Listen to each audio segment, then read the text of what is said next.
All right, everybody, welcome back to the Beans No Ball podcast. I'm David, that's Christian. Let's get another Sunday morning chat started right here. Yeah, man, this is our third Sunday chat so far. Things went pretty well, adding something new to the podcast. It's been going pretty good, other than just a weekly hour-long episode. So, you know how we're gonna do it. So this Sunday chat, obviously, same thing. Go over some news that's going on in the league so far. What's it called? Obviously, fantasy updates too. Our thoughts so far this season so far, and then some quick recaps of our own teams. So, David, if you'd like to take it off. Yeah, just obviously start a quick little rundown around the league. Obviously, we were treated to another abysmal Thursday night game that's just been customary.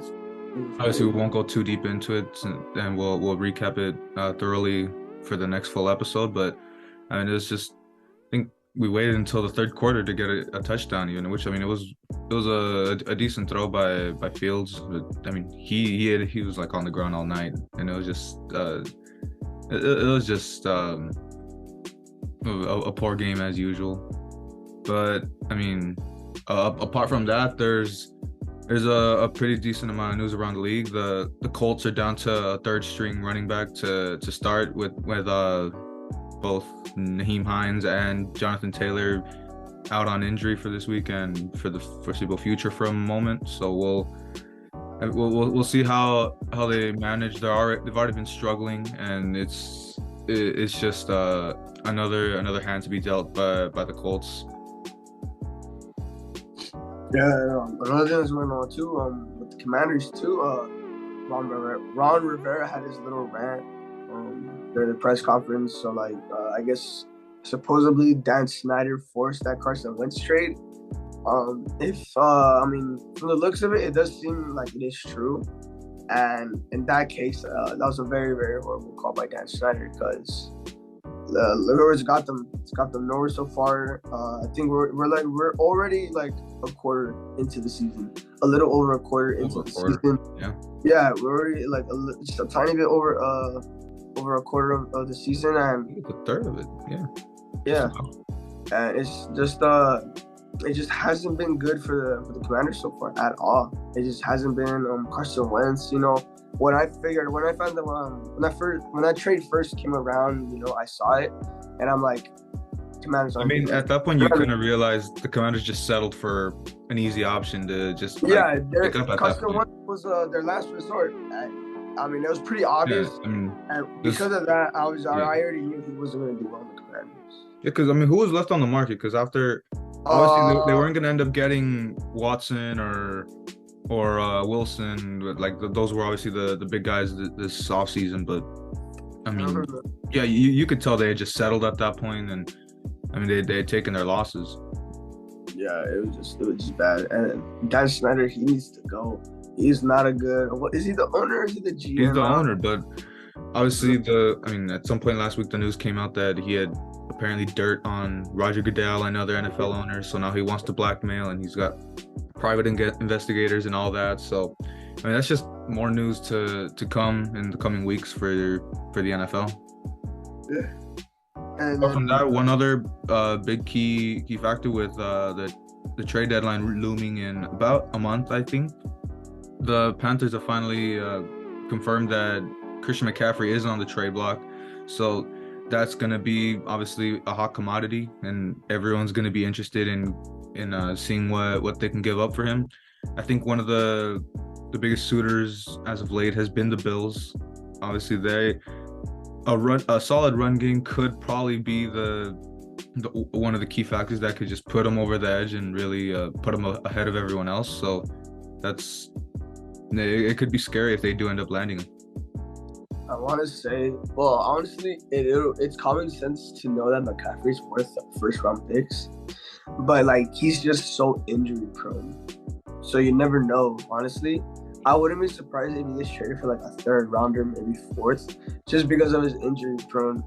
Because he's always injury prone. But I mean, if that's not the case, then I would say he's worth at least a couple first rounders. But I mean, I do agree with you. The Bills, I mean, they do need a run game, at least a good one. McCaffrey can definitely help them.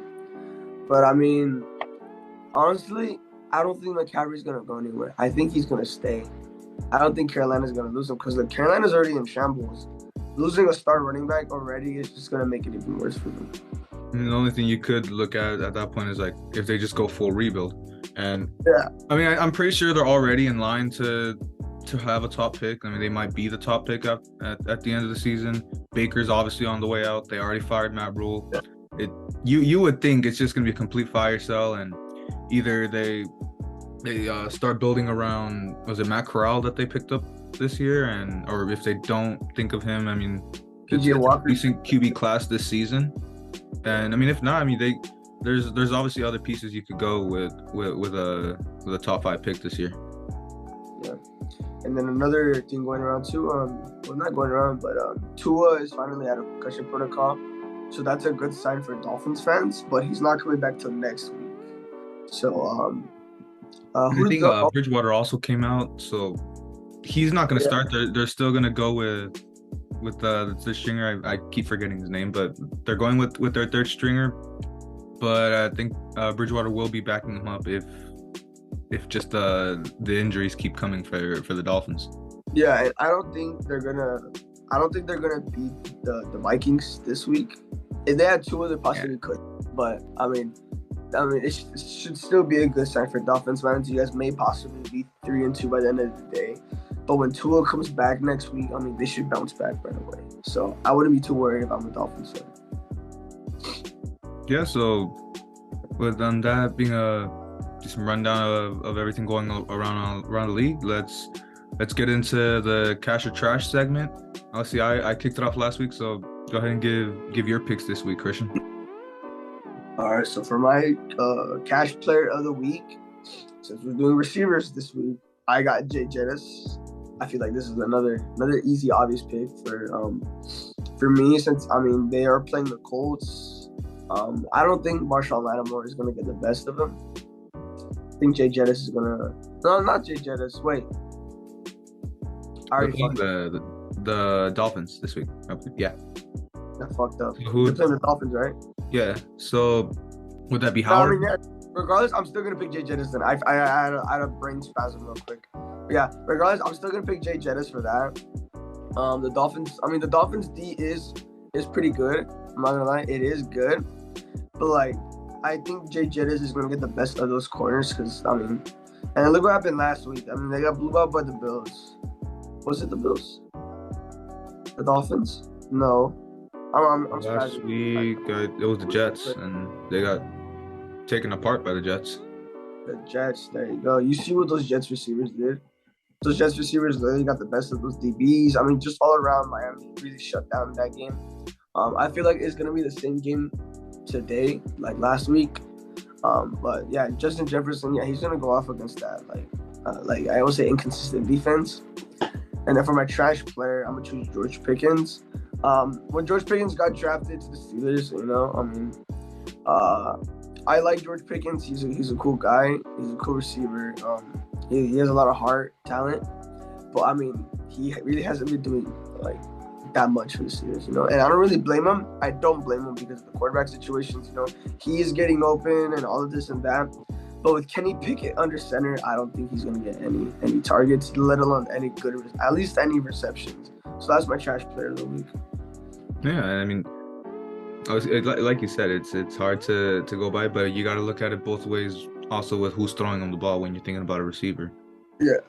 So, for me, it's I guess for you though, that was a pretty straightforward cash pick. It's gonna be about the same for me, and obviously, we know who I root for. We know who the easy pick for me is gonna be. I'm gonna go with Cooper Kupp.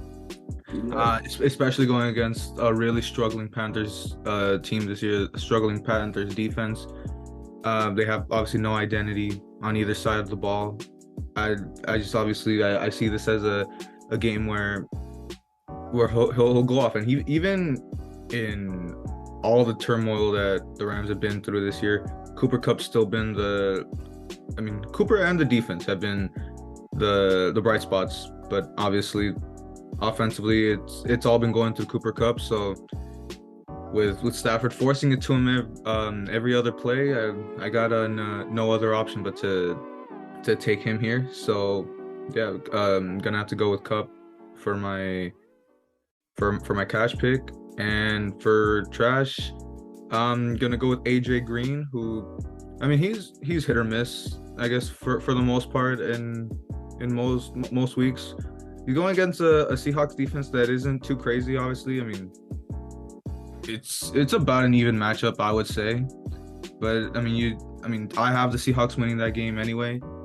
And AJ Green just has, those tendencies. He might just, I mean, not show up in sometimes that you really want him to show up. So um I'm gonna take him here. I obviously could have had other options, but I think AJ Green's gonna have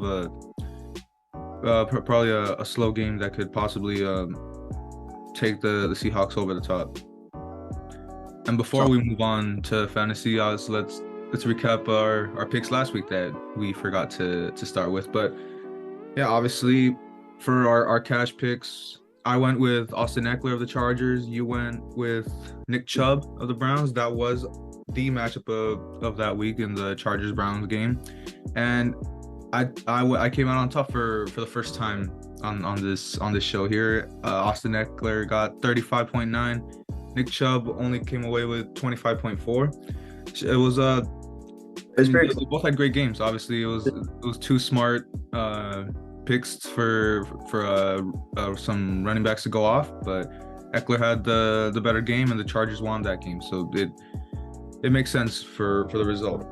And for trash, it was a pretty easy call for who won here, but I mean, I took McCaffrey, you took Chase Edmonds. McCaffrey got his average. I expected him to go down a bit, but even against the Niners defense, he did get 23.4. And Chase Edmonds got a whopping 0.1 last week. So obviously you will take the win there.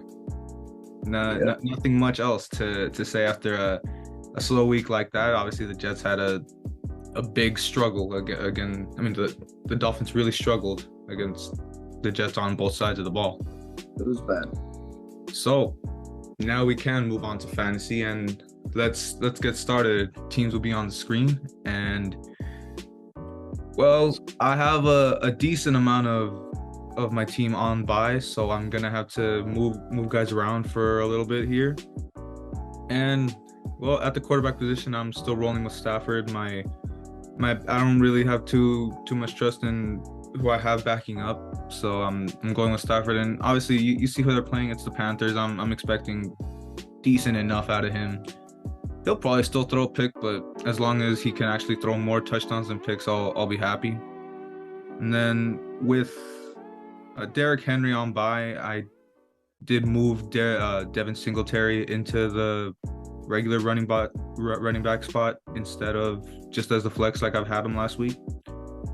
And obviously Saquon, who they're playing Baltimore, which that's a tough defense, but at the same time they kind of lose their identity here and there. So with a Giants team on the rise, who knows what Saquon can do here. And for my receivers, I have same old Tyreek Hill and Mike Williams, who they've been solid for me week in and week out, except obviously Mike Williams that first week that really took me back. So I'm expecting big games by either of them. And at tight end, back with Njoku, he's been a solid pickup for me ever since that Steelers game that he totally went off. And at my flex, I picked up Curtis Samuel from the Commanders, who in that awful Thursday night game got me 2.6. Not my smartest call, but we'll roll with that so far. Going back with the Chiefs defense, they're in a tough game against Buffalo. I might actually switch that out because that's probably not a good matchup for him, just realistically. But that's what's going to be on screen for this. And obviously with the Raiders on bye, I had to move Carlson out of the lineup, so I picked up Nick Folk. He's been decent. I think he has a track record of like 25 consecutive field goals inside of 45 yards. So I expect a mediocre Patriots offense. I'll take my chances with him. Yeah, solid lineup. So with my fantasy team, I mean, it stayed the same. I mean, I had no starters on bye, so So to start things off, I have sadly Matt Ryan at my QB. Still regret picking him up. I thought he was going to do well until Dak comes back, but he's been doing very abysmal, and I don't like it. For my running backs, I should say, I have Aaron Jones and Clyde Edwards-Helaire. I think Aaron Jones. I mean, who did they play? They played the Jets, no? The Packers. Yeah, they played Jets. So I expect a big game from Aaron Jones. I feel like he could do good against that Jet front seven, so I shouldn't worry about too much about that. Clyde Edwards-Helaire on the other hand, I feel like he might struggle a little bit against the Bills, but I mean, I need at least 15 from him. My receivers, I have AJ Brown and Jay Jettis. I'm kind of nervous for AJ Brown. I think this is like the only time I don't want him to do good, since we are playing the Eagles this week. But I mean, it's whatever, to be honest. But like Jay Jettis, I know he's gonna go off for me, so I shouldn't be worried too much about that, since he is carrying my fantasy team. My flex, I have Zeke. At flex. I was gonna put Jarvis Landry at the flex, but I don't really trust him anymore, and I think he's like questionable. So I don't know, something like that. I forgot, but I just switched him off for Zeke again. And then for my defense, I got the Cowboys defense starting. I got big hopes for tonight's game, so I hope that defense can do me well, since they did get me. I think they got me like, how much did they give me last week? I don't remember, but it was a lot. Well, a bunch of forced fumbles and that interception. Yeah, I think it was like something. I think it was like 20 or like 14. I'm not too sure. But I mean, they did give me a good amount of points. And for my kicker, I got Will Lutz. So I think I'm going to stick with Will Lutz for now on. I don't think I'm going to start Jake Elliott anymore. Will Lutz, I mean, he is a phenomenal kicker. So he can give me a decent amount of points. But yeah, my fantasy team basically stayed the same. I mean, it's a pretty mediocre team at most. I mean, there's nothing really much other to say about that. And obviously, the two of us are matched up this week, so we'll have a little more to talk about in this matchup for next Sunday. Mm-hmm. I have a awful start to the fantasy year with. I think I was 1-3, but I did win last week, so I'm back up. I'm 2-3. Hopefully, I'll fight back to 500. Sadly, I'm 1-4. Matt Ryan. And finally, before we send it off, because we just probably easier to get a little more stuff going on into this chat. We obviously won't want to drag it too long, but add a little more. We're gonna incorporate a little last minute takes. Well, both of us will just throw in some stuff that anything we want to talk about our teams playing this week. So this I'll go ahead. Rams against the Panthers. That should be it should be a decent game. Obviously, I'm hoping we just wake it up. This is the kind of matchup that you kind of just hope for after a 2-game skid against two really good opponents. I just hope they wake up. It's been tough how Stafford's been looking, how the O-line hasn't been helping him, obviously. Because sure, I do say a lot about Stafford, and he is somewhat of a problem, always trying to force it to cut, but still, when he doesn't have time, what can he really do? So there's so much. Cam Akers isn't even playing this week. He didn't practice all week, and he's being left off not active, but he's not going to play this Sunday. And I think there's already rumors that the front office might be ready to move on and trade him soon, which that kind of hurts, thinking how high I was on him after that great rookie year. But I mean, obviously he's been disappointing the past couple years, so you can't give him too much leeway. And I mean, I do trust a lot in this defense. Obviously, the defense in Cup has been our strong points to this point of the season, and I honestly do expect Jalen Ramsey to come away with an interception this week. I think it's been since the Falcons game that he hasn't had a pick, so I think he's due for one, and especially against. I think they're going against PJ Walker, which obviously with uh with Baker injured, you expect a defense of this caliber to bully an inexperienced quarterback. And just obviously a side note, a couple people calling me out for taking down my towels. I'll put them back up just to see. I mean, I had to rep the Dodgers for the postseason. And look what happened last night. But of course, I mean, both of my teams have to hurt me. But still, I mean, I would never turn my back on the Rams. I have to. I mean, it's just a little bout of anger, obviously, after such a skid that we're going on. But I'm true to my teams, of course. I'm always true, even to the Lakers, as sorry as they have been. But go ahead, Christian, and give your takes on this. On this probably game of the week, the Sunday nighter against the Eagles. It's a very emotional take, man. So this Sunday night, I have lots of confidence coming into this week. I do have my little doubts and nervousness for this game since Philly does have the better offense right here just because of the quarterback situation. But I would say if Dak was playing, we would probably have the upper hand here. But as of right now, I think we're going to stick with Cooper Rush and let Dak sit out one more week. But, I mean, I really, really, really want to get this win because, one, it's a division matchup, and it's always satisfying to win those. The division matchups are always the most important games. Philly has been on our meat the whole week. We won Dallas, and then recently I saw a picture like an ice statue where it's like beat Dallas. That's like what do you? That's like beyond meat writing at that point. What do you even call that? I don't know. But looking at my team, our defense has been doing phenomenal. We've only allowed one touchdown a game to each team. We've been allowing less than 20 points. But against that Eagles offense, anything could happen. If anything, it could be a shootout, which is in most cases very rare, or it can be like a very, very, very, very, very close game. But I need Cooper Rush to step up today. Last week, the defense and run game really carried him. He barely managed to throw for 100 yards. He didn't turn the ball over, so I will give him that. But still, I need a lot from him. I need a lot from him today. I need the run game to get going early.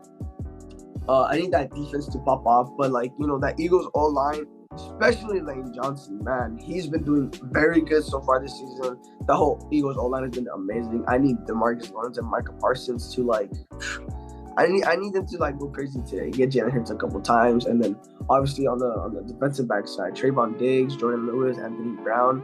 I need them to play their best game today. I need them to play their best game. I need Trayvon to do his best against AJ Brown or even possibly Devonta Smith. I have lots of faith in them. I know they can do it. We're 4-1 with a backup quarterback, so I'm very, very excited about that. I'm very happy about that. I'm just waiting till Dak comes back and we can get our groove back, his chemistry back.